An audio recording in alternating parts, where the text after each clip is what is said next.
हाय नमस्कार. तर आज आपण इथे एकाच ब्राइडचे टोटल 4 ब्लाउज कस्टमाइज केलेले आहे. पहिला हळदीचा ब्लाउज आहे, प्लेन फॅब्रिक घेऊन केलेला आहे.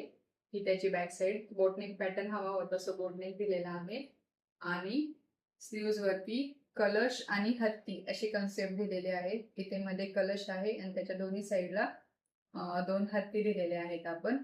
त्याच्यानंतर हा विधीचा ब्लाउज मधुबाला पॅटर्न मध्ये केलेला आहे. हा सुद्धा साडीला मॅचिंग प्लेन फॅब्रिक घेऊन केलेला आहे आणि बॉर्डरचे कलर्स ब्लाउज मध्ये यूज केलेले आहे. त्याच्यानंतर ही त्याची बॅक साइड, त्यानंतर ही त्याची स्लीव्स सुद्धा हेवी मध्ये केलेली आहे. ब्राईडला बॅक जास्त हेवी नको होतो सो मी मिनिमल लिहिलेला आहे आपण बॅक.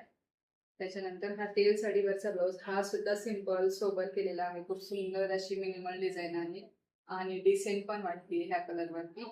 याच्या स्लीव्हजला 2 पीकॉक आहेत जरदोसी वर्क मध्ये, हे पण खूप सुंदर दिसतंय. त्यानंतर हा ब्राईडचा बनारसी साडीवरचा ब्लाउज ऑलरेडी वर्क मध्ये आला होता सो आपण त्याला फक्त खाली हँगिंग्स ऍड करून स्टिचिंग केलेलं आहे. तर तुम्हालाही तुमचे ब्रायडल ब्लाउज कस्टमाइज करायचे असतील तर तुम्ही नक्कीच एजेला संपर्क साधू शकता. थँक्यू.